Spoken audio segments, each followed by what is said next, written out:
Right, that'll do, I think. Right, okay. Well, we've been recording for the past 3 minutes anyway. Right. Did you say we've been recording for 3 minutes? Yeah. Just stick this at the start. These will be some nice bloopers. Right, so hello everybody. This is the first, I would say, outlaw interview in which we're doing, both dressed for the occasion and being more presentable than I in the origin shirt with the makeshift tie. But this is the first one, and let's start off with who the devil are you? Who the devil are you? Introduce yourself. My name is Ben Paul Rees. Whoa, actor in Bristol, and yeah, I'm an actor in Bristol. Actor and writer and producer. Technically director. Technically. Tick them all off. Tick them all off. Just tick all the boxes. Yeah. Well, yeah. Ben, we've known each other a long time, have we not? Yeah. So we first met when we were 6. No, when we were in year 6, when we were 11. So yeah, a long time ago. Long time ago, when I was bumped up a table. I think it was when I was bumped up a table, and then thought, "Oh, who's this cool geezer next to me?" It wouldn't have been me if you were bumped up the table. It would have been me if you were bumped down the table. I'll tell you that. But yeah, we've known each other for years, and I think the first project we worked on together was the Bad Reputation music video, where I got you up as a clown goon. And we did a little bit of a fight scene, which was brilliant because I've still got all the footage, which I hope to now overlay over this conversation.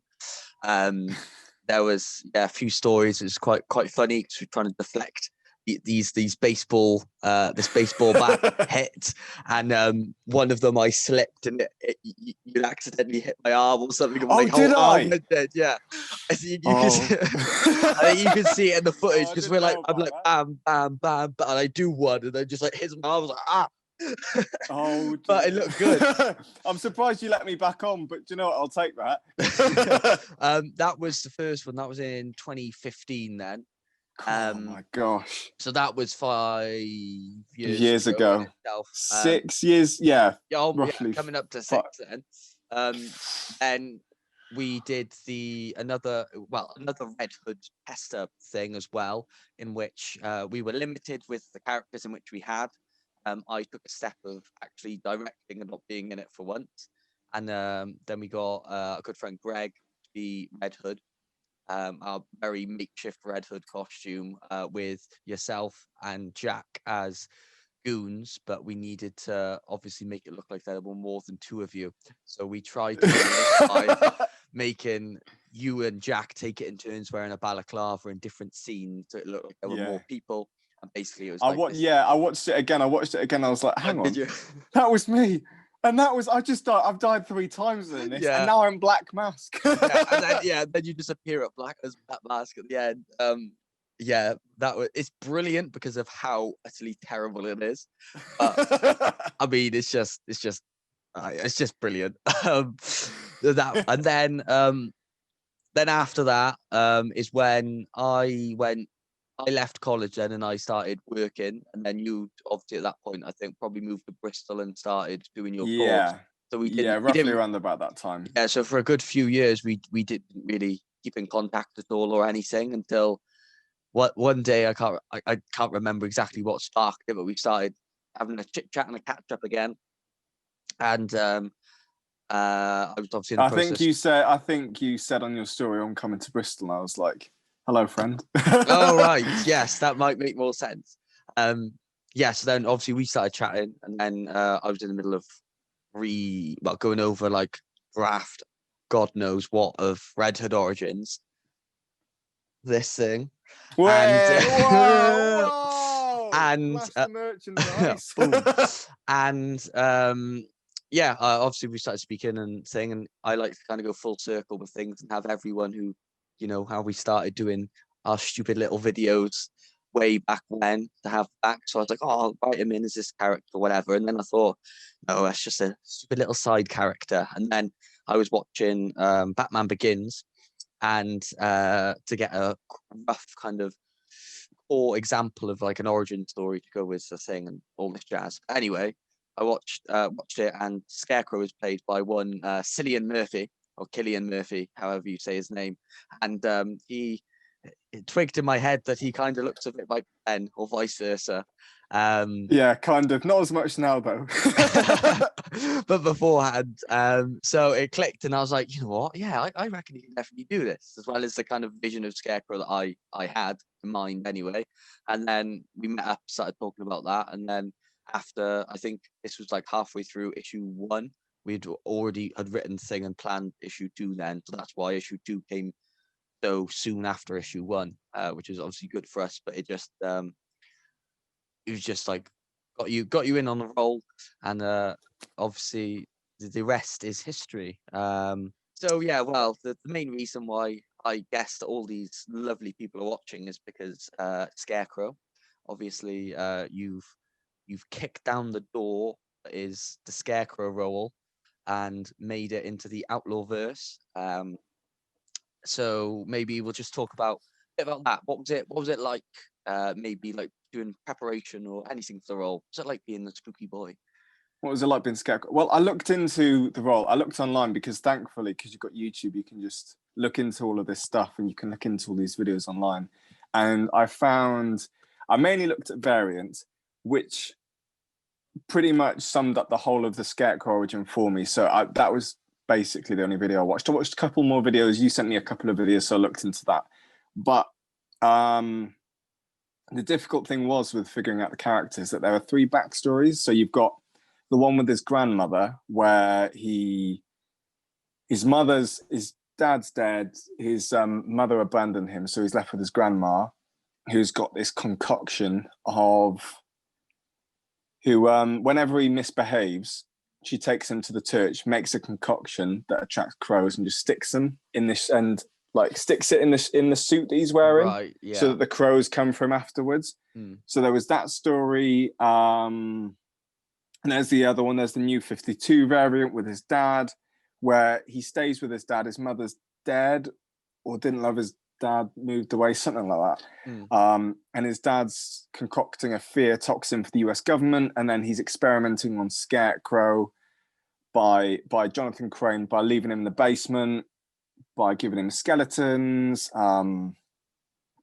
spooky kind of dead bodies and all these masks. It was something to do with that that type of thing. It was like trying to get over your fears by constantly putting you habituation. That's the word. Habituation. Yeah. See, look. Yeah. But he was because when after that his dad eventually dies, he's locked in the basement. Luckily the police find him, and then he's taken, dying. And when he goes to school, he's bullied, so he stays on his own, reads a lot, studies chemistry, becomes like at one with toxins and stuff, and then knows the stuff about chemistry, and then becomes a professor. And then when he becomes a professor, he's kicked out for doing habituation. So like if someone has a fear of arachnophobia, he'll pour spiders on them. And habituation, so it's like when faced with your fear and actually faced with it, you go flight or fight situation. Yes, yeah. And so even if people do have the flight situation, eventually they'll have the fight situation. And then that was the other variant. And then the third one, which I didn't really tap into too much, is the Yellow Lantern Corpse, where Scarecrow is given a yellow ring. I've seen pictures of it, and it looks really cool because obviously the yellow ring is based off fear. So, but I've not read it though. But yeah, no, I haven't read it. I can't really find the comics online. It's difficult to get your hands on them. I mean, maybe I could have done, but I don't know. I find it difficult to find all the comics online. I feel like you've got to go to a store if you want to find a comic. Yeah, you can't be an old-fashioned physical comic in your hand. Yeah, unfortunately not. And I just tried to combine all 3 of those stories a little bit. The only one I took out of the Yellow Lantern Corpse was that he fears Batman, but that didn't really apply in the end. So I just thought, do you know what? He's stayed with his grandmother, then he accidentally kills his grandmother in the end, so he has to move with his father, who experiments on him. And with those lessons, along with what he learns from chemistry, provides him with the knowledge he needs to make the fear toxin. Yeah. And because of the trauma done to him as a child, that develops sociopathy, which leads into him not caring about other people, but just being excited to kind of like experiment and play with what people fear. Yeah. And I think maybe he gets a gratification out of seeing what people fear, and also when they surpass their fear. And then if they die, he's just annoyed. And he's just like, oh, because my work's failed. He doesn't care whether or not they've died. It's just for his work, basically. And I think we've touched upon that with what little has been shown, with like the line, like, most interesting and stuff like that. Like, obviously he's watching, and obviously we put in the fact that Scarecrow was there with like a camcorder recording it, so he's watching it over like for scientific purposes, and kind of watching it back and everything like that. But yeah, what kind of, apart from research stuff, what other preparation was there? Because I remember you briefly telling me about a few bits and bobs when we first started talking about it, but I can't remember if you stuck with them or. In terms of like preparation for the role, I practiced a voice. I tried to practice movements and caricatural kind of aspects to it, because I've never done like that much of a caricature before. And I wanted to develop the caricature hardcore beforehand so that I wasn't thinking about it too much whilst I was performing. Yeah. And then some elements, and then it was that kind of toss up between when I did it, I watched it back, and some of the caricature elements I missed. But, when you're acting, you can't think I'm trying to be a caricature. You just got to try and ingrain it into your brain beforehand. And so it was really fun to kind of like try and push my body into something where I'm not thinking in screen acting, because I also applied some of the work I've done with scare acting before. So I've done scare acting work at Hell in a Cell. I've done scare acting work at Fear for 2 years, which is just horror mazes. So people go around and just scare them for 8 hours. Well, it was actually funny because I didn't. You told me that after I'd like said about the role to you, and you're like, "Oh, I've done scare acting," and I was like, "Oh, is this what it is? Written in the stars or what?" Like, I was just like, "Oh, that's the thing." And obviously, you telling me about that, and it's like, you can tell that you've, if you were to obviously incorporate what you did with Scarecrow into previous work you've done, I would not want to be in one of them mazes. I'll tell you that for free. Yeah. Well, that's what I thought. I incorporated some of the previous work I'd done. Like, for instance, the voice, just the sound I made when Scarecrow gets up, and just, when he's got a burgundy hoodie on. Yeah. In the middle of nowhere. Oh, yeah. And just some other elements, just that, like, just the ability to kind of switch it and just do those kind of absurd body movements. The only difference is when I'm doing it in a horror maze, it's the bigger the better. So it's just kind of letting it go loose and just being loud and big with every movement. Whereas with this, it was because I haven't done much screen acting, I was trying to refine it more. And although I've been trained in screen acting through uni, I was trying to be careful, because I'd developed this caricature, but I didn't want to go too over the top for a screen performance, because although little kind of movements can make people uncomfortable, there's a point where it gets too much. So it was just kind of finding that balance in between as well. And kind of adapting the scare acting performances for theatre into a semi-similar scare acting performance for screen, which I had a lot of fun with doing, and I had a lot of fun making the character. That's the thing. I kind of had this rough idea, but everything that I was saying to you were like, as if you were saying, you were in my head and you were saying what I was already thinking. So I knew that we were both on the same page. So that's why I said to you, I was like, right, here's some videos. Just go. You do you. And like come up with that. Look, how you were saying about with the scare maze, that kind of like toning it down and stuff. Obviously you're not allowed to physically touch people in like scare maze and stuff, because it's all the public. Whereas me, I told you the opposite. I knew your the way you were going to be with it, and I wanted it to look legit, as if I'm actually scared, then the viewers are going to believe it. Yeah. So it felt weird getting that. It felt weird though, thinking, "Oh, I've got it." You know, with the needle as well. Yeah. That felt weird getting that close as well, because when I'd get the needle that close, I was like, "Oh dear, oh dear." And then literally the first time we did it, yeah, I was like, yes, yeah. Basically, oh obviously, I was like, "What do you fear?" And you're like, you take the needle out and you're waving it about. We got real needles basically, because it was I think it was £120 for one fake needle, which is what they use on actual films, where it's like it retracts as it goes in, so it actually looks like. We don't have that kind of money, unfortunately. No. So we got fake needles, and I said to them, because no, we got real needles. Yeah, I've got real needles. Okay, I'll be careful. I said, no, I know you're going to wave it around my neck and such. That's absolutely fine, and whatever, obviously just don't inject it into me, because we had, I think it was paint and food coloring, so that wouldn't have been the best. But, it's like, oh no. But yeah, basically I was like, okay, you can wave it around the neck and you'll kind of drag it on my neck if you want. You're like, oh, okay, well, I'll try not to, whatever. Anyway, the first take we do with the needle, he does it, and I think you got it like literally just on my skin. Yeah, there was no way. The needle was so sharp that there was no way I could have dragged that and it wouldn't have gone in. Like when I started dragging that, and it literally, just as soon as I touched the surface with it, it clipped in, and I was like, shit. And I was just and then I was looking around, like I think the scene where you're going, oh! Yeah, like, and then it was on Outlaw Films kind of real kind of blooper take, and Shane's going, cut.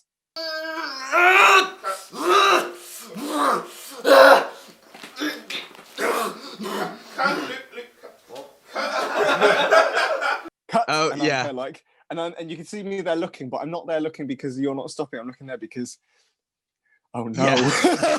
Yeah, because basically I felt like a little scratch on my neck. That's all. Like literally, I thought you were like kind of dragging it across the neck or whatever. Oh, and then I realized that you'd done that. In like a split second, I realized you'd done that, which you weren't supposed to. So then I was like, right, okay, make or break now. So I was like going, screaming, and then I was like, and then when you were screaming, I was like, oh no. I was like, because it turns out you did some good acting, but I was there like, I don't know. And then obviously we is that fueled by my mistake? Yeah, exactly. So it was like 50-50.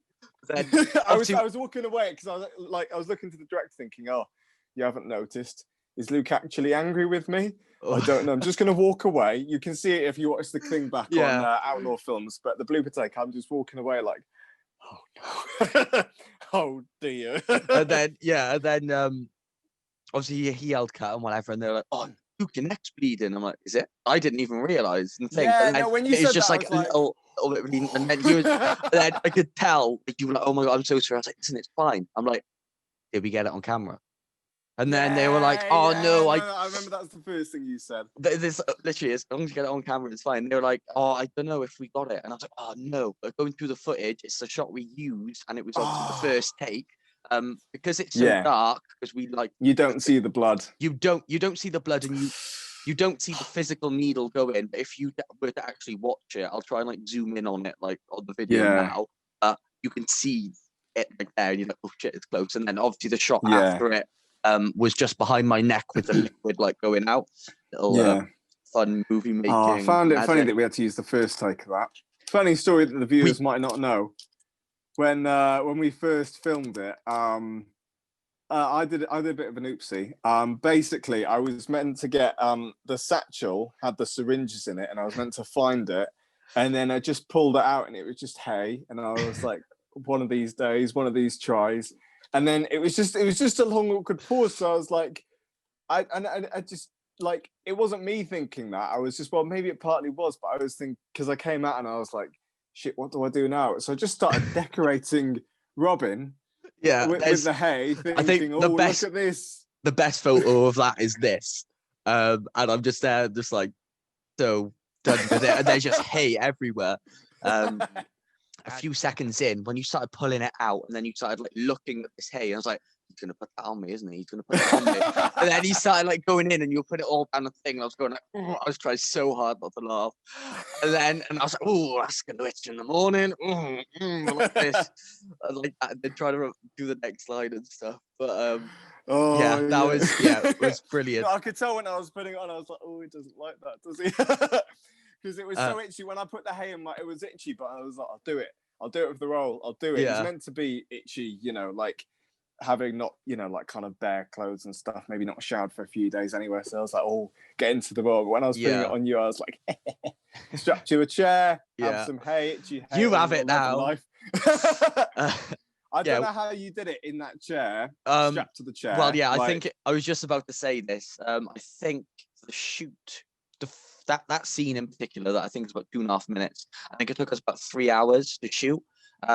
For this, I told, obviously I needed to look as if I was strapped in a chair. So we got cable ties, duct tape, and I was stuck to this chair. And there's only so long you can sit on a chair for without your ass hurting. So it got to the 3 hour mark and whatever, and I was getting hangry. My ass was aching, and we were coming to the end of the shoot, and I was getting like a bit worked up and stuff. And then I remember the boy, I probably sounded like a dick, like an actual director then, because I was sat in a chair and I was like, yeah, okay, get the shot. And then the only remaining things I had to do was scream.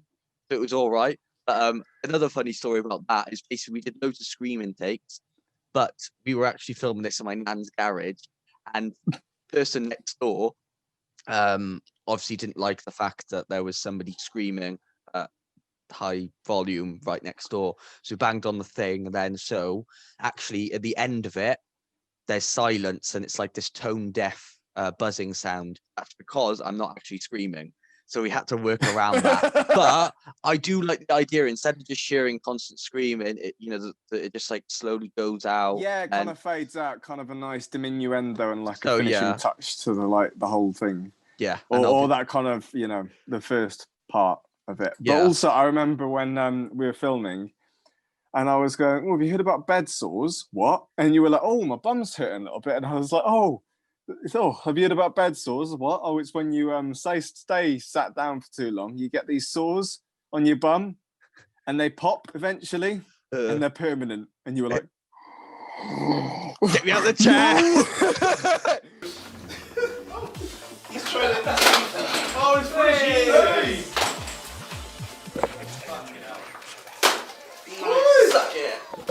And stuff. But what I purposely did, because I think it might have helped you, or you might have preferred it. Basically, chucked Ben the other side of the curtain, and left him there by himself for like 10-15 minutes. I don't know why. I just thought if it was me, I would have preferred that. So you were kind of isolated. Yeah, no, I did prefer that. I did like that. And I haven't. There's so much stuff we haven't shown because we've not think. I've got like photos like here, which I'll show like that, and like because I told Kia, who was a makeup artist who did amazing work on you, yeah, she did really good stuff. Yeah, oh, brilliant. It was quick in the quick time lapse here, but yeah, it took a good while, didn't it? That makeup. But it was obviously coming down to the time when we needed to shoot and stuff. Or if we could have, you would have been plastered in them. But that's. But it was a long day, wasn't it? It was a long day as well. Yeah. From like 10 till 8. I want to say it was quite late. It was really, in fact, maybe 9 o'clock. It was 11 hours. Yeah, it was like a whole day because I think we spent about, after the time we set up and had recorded everything of that 2.5 scene, that was probably about 4 or 5 hours. Then I went and did grub for everyone. And I noticed you didn't have anything, and you would stay and doing your monologue thing. So I thought that was a little acting thing as well. Because I offered you about 3 or 4 times. I felt terrible because I was so hungry. I had like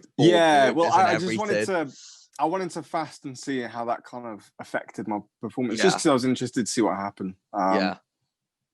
And then I don't know if it did anything or not. I'm watching I don't know. It did. It was brilliant. And then that was obviously like another hour or so. Well, I'd say 2 hours maybe. I had a good break, and then we filmed the ending of like Scarecrow doing the monologue, which I didn't even write into the script. It was something that you'd done a rough monologue of something, like doing your say something like this, and I was like, I like the sound of that, it's going to go in. You're like, what? And then tweaked it a few bits, and then obviously it was the last like bulk. Well, I remember when I did it, I ad-libbed a bit of it because I thought, I'll ad-lib it.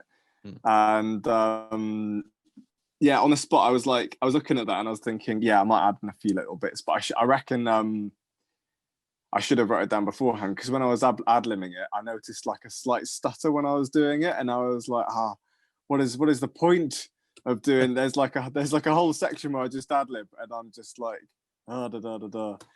And after I ad-libbed, I was like, yeah, nah, I should have wrote it down beforehand, because I kind of messed the sentence up. But it's all right, because no one's noticed this until they've watched this video, so that's all right. Yeah, there we go. Exactly.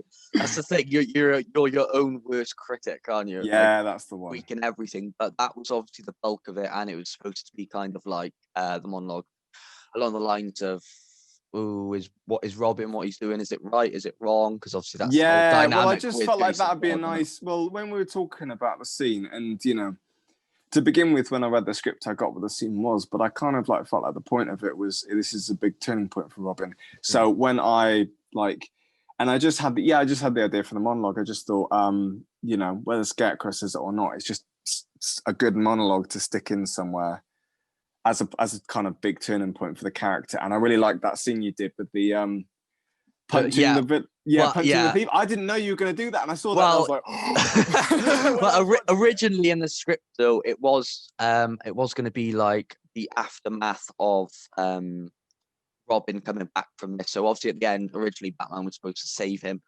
and there was going to be a scene of like Robin in the Batmobile, with Batman like very disconcerted because he's run off and got enough Scarecrow, and then Robin back, and he's like all messed up in his head with like he's in the shower reflecting on this. Yeah. There would have been a scene with like him and Artemis like sleeping in bed, and then he wakes up and has a nightmare about it, like literally just the exact same scene from Revenge of the Sith, when Anakin has his nightmare and wakes up and Padme's in the bed. Would have been that and everything, but after the way it's on the when it was all editing together and stuff, it just didn't feel right. I didn't know, it would have seemed like a bit of a thing. So I was thinking of, at the time as well, when I was editing it, I was thinking of doing a Christmas fight scene. I was doing one of 1 million scripts, and I thought of this like short fight scene thing, and then I was like, wait a minute, what if that was in the end of this instead? And then obviously it worked really well, because it worked it's really like, well. Robin's just come back from obviously this ordeal. He's messed in the head, and then he's like, oh, this person's just killed someone with a gun.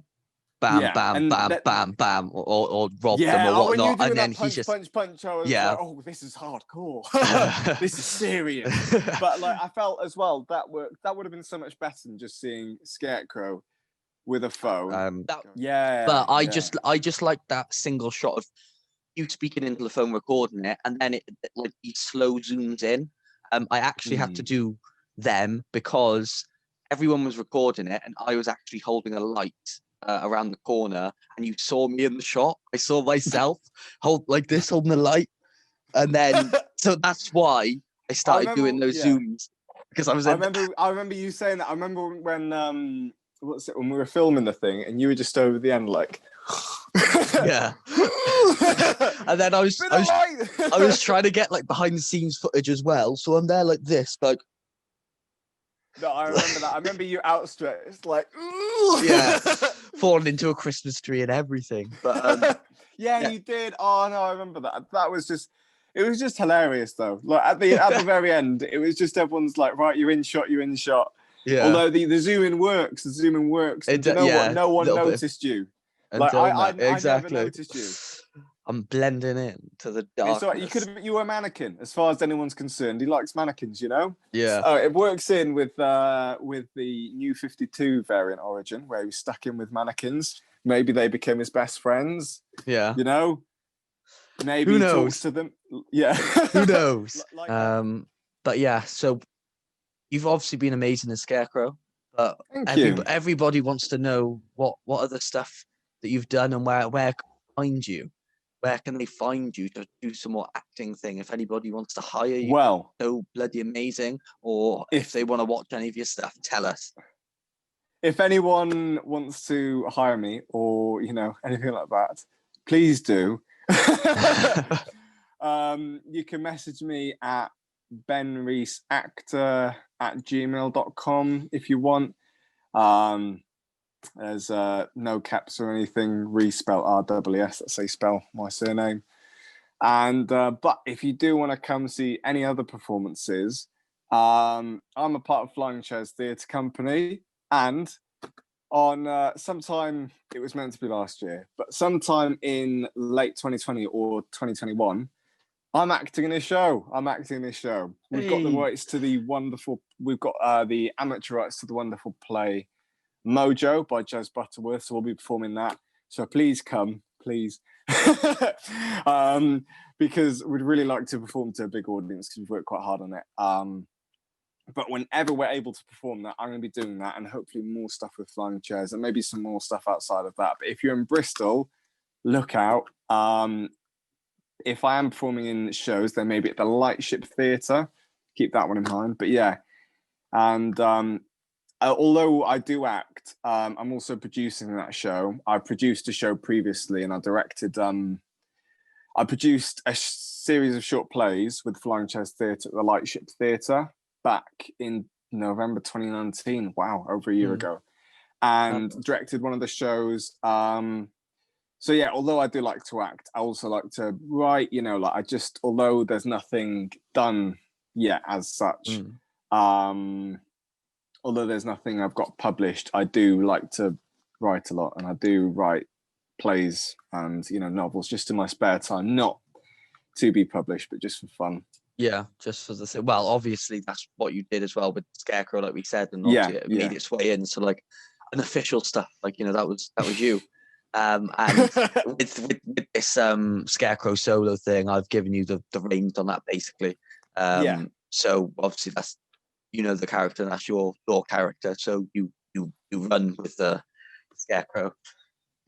Any other plugins you want to chuck in? This is your time. Chuck them in. Or you think you're all good?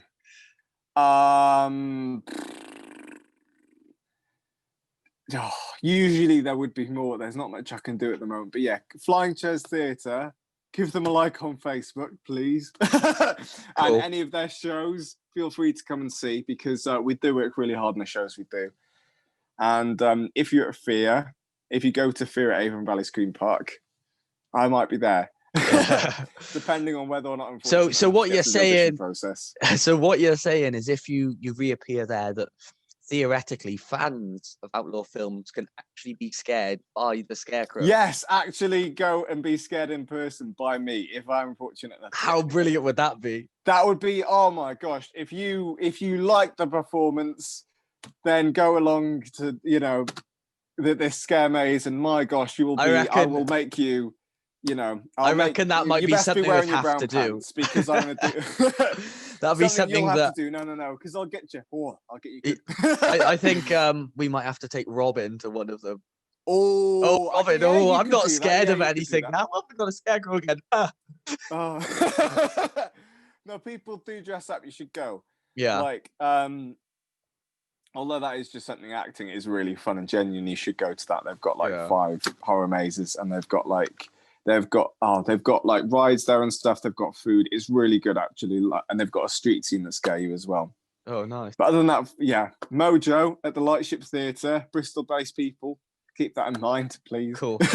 I'll chuck them all in the description as well for anyone wanting to see more of Ben's stuff or anything like that. But I think that's our time. Well, it's been lovely chatting with you, Luke. Of course, thank you for having me on for an interview. It's all right. You're the first of many. Hopefully, we're planning the next one to do is based on our Doom video. So we're having an interview with the wonderful John Johansson, who played the Slayer, and he made the Slayer as well as some of the props. And yeah, that'll be the next one then, I think. But if these obviously appear to be well and decent, then we're going to do a hell of a lot more. But I will let you get on with the rest of your lovely evening, Ben. And you too. We'll see you guys later. Like, comment, and subscribe, and promote us as well, because that's all great. And we'll see you in the next video. Hope you have a great evening, Luke. Nice to see you. And you. Bye.